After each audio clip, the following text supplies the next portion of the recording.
Jo, Bukmak. My name is Rarrtjiwuy, but people also call me Melanie, my Balandayaku. So my official title is Manapanami. I am what you would call the CEO of this small organization. But I do many things at the moment because we're a small organization. So my role is a leader, manager in this organization, but I also do operational things and help out with some of the programs or forums that we're running. So Djalkiri is a Yolŋu word, and it's a word that is used by all Yolŋu people and Yolŋu clans. It has many meanings and translates to many things. In general, it refers to foot or feet. It also refers to the anchor on a boat as a metaphor, but also physical. But in this case, we've used it for this organization in the meaning that is most important to Yolŋu, and that is Yolŋu Foundation. So Yolŋu Djalkiri is our foundation. It's our grounding. It's what should be at the front of every Yolŋu person's thoughts, or when they identify themselves as a Yolŋu person. Djalkiri is the first thing that makes us Yolŋu.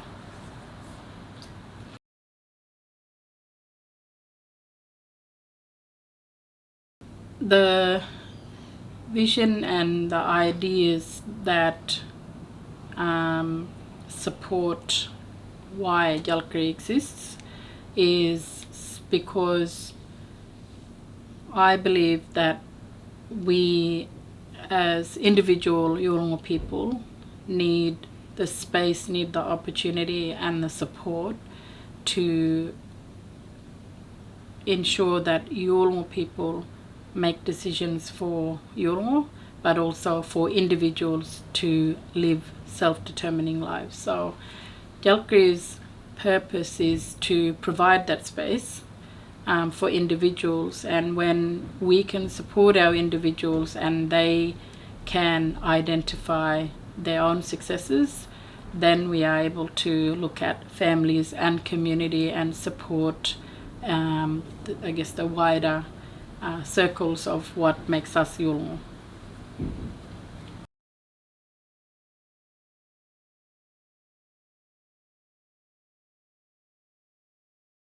So we live in two worlds, and within those two worlds, Yolŋu world and Balanda world, we have many opportunities, we have many responsibilities, but we also have many challenges.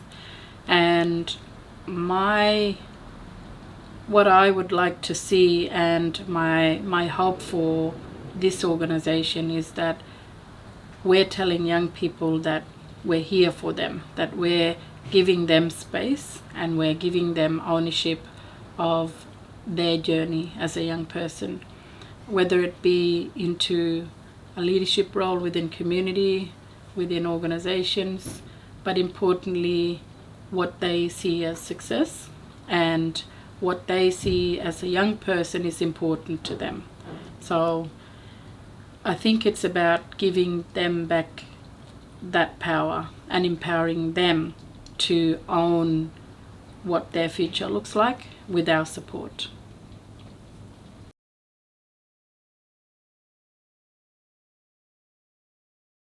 This is a conversation that has always happened.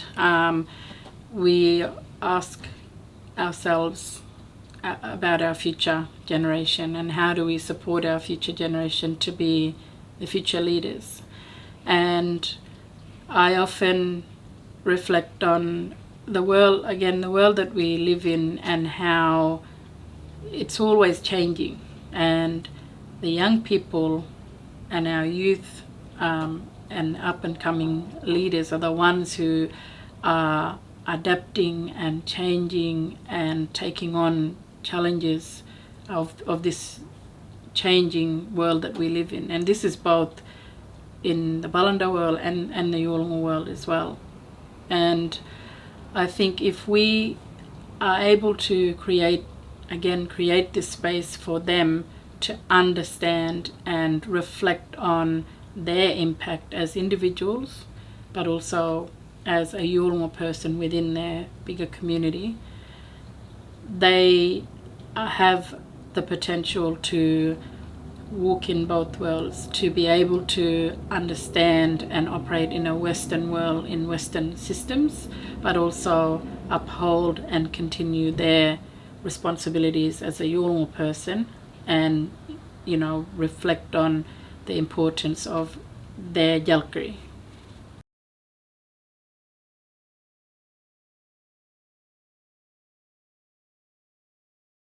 So when we talk about young people and the success that we want to see for them as individuals, but also within their communities, we can't do that without the support of our elders, but also our mentors, both Yolŋu and Balanda, in workplace settings or in community settings, on boards, because without them, we don't have the stories of challenges, of the successes. These are the things that we know and we hear about, and the people that guide us and mentor us and support us through those challenges or journeys are our elders or leaders within organizations, non-Indigenous, Balanda and Yolŋu as well. And I think, going back to the previous question, we can only see success when we acknowledge young people as individuals, but then be able to support them in a way that give them the stories, give them the information, the skills and the education, but they choose what they do with that, and empower them to be the leaders, be the board members, the directors, the CEOs of organizations. That's their journey.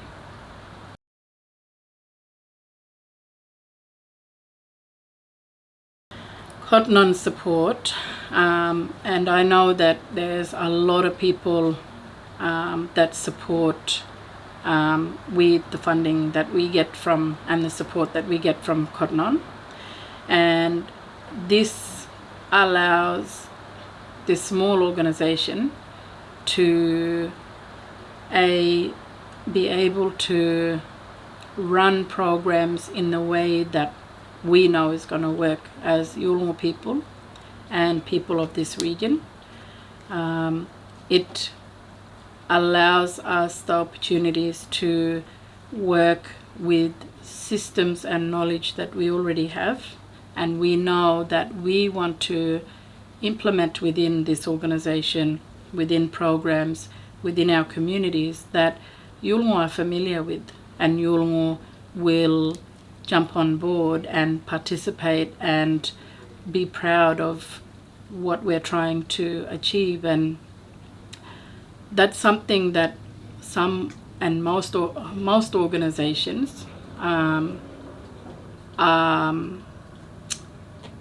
it's something that most organizations aren't able to do, because funding doesn't allow them to practice Yolŋu ways of doing things, and that's something that Cotton have given us the power and the opportunity to really practice the way that we see things from a Yolŋu perspective, but also explores ways of how do we show that these systems that have existed for forever can actually be implemented and utilized in a Balanda organizational setting. And that is what we are showcasing now, and from that, we are seeing success. So Cotton, when you talk about empowering self-determination, all these buzzwords that a lot of people use these days. Cotton On is not just talking about it, they're actually doing that, and they're allowing us to do what we do best as an organization.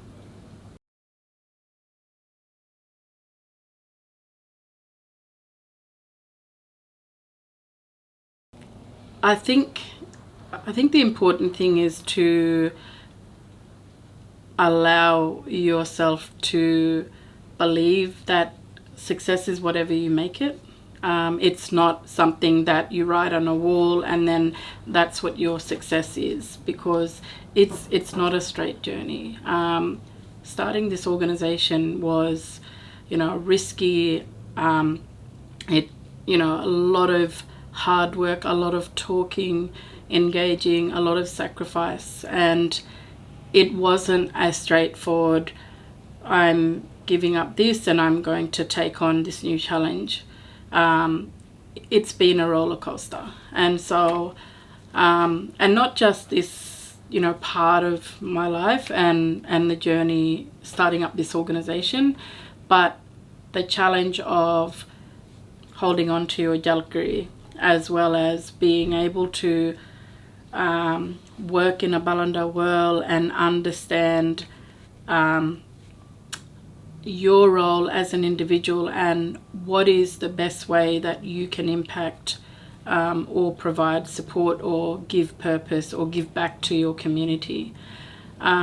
It's so big, and I tell myself that the things that you're wanting to do are huge, but the thing I tell myself also is that one day the least thing I can do is turn around and tell my children and my nieces, the younger generation, that at least I tried.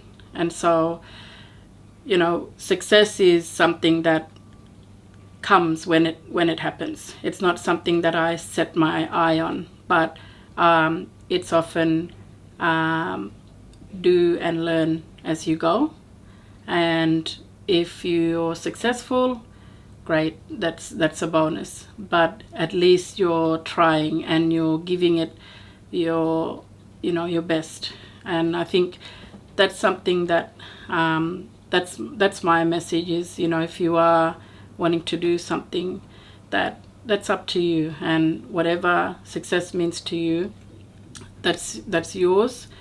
If it's something huge, don't give up, but also don't think that it's straightforward. There are going to be setbacks, there are going to be challenges. As long as you see your challenges and your mistakes or your barriers as learnings and not, stop something that is going to prevent you from being successful, whatever that means to you.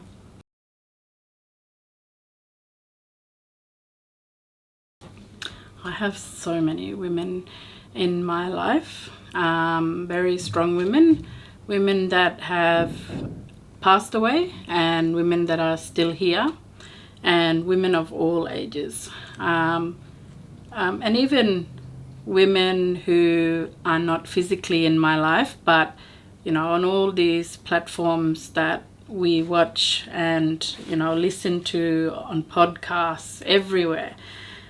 So I reach out and I listen to and take away a lot from many women. I'm obviously grateful for the women that I have in my life, my aunties, my mothers, my grandmothers, and even my cousins and sisters, people that are my age, my peers, but even people that are younger than me. There are a lot of women doing amazing things, and each to their own right.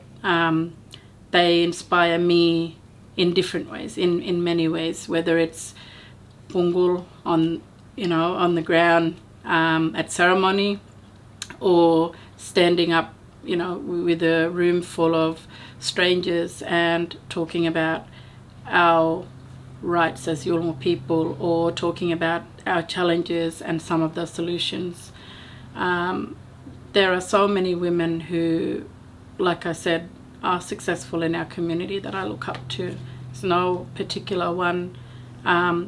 Each, one day I'll have a long list of the women who have played an important role, but they know that already. I don't need to tell them.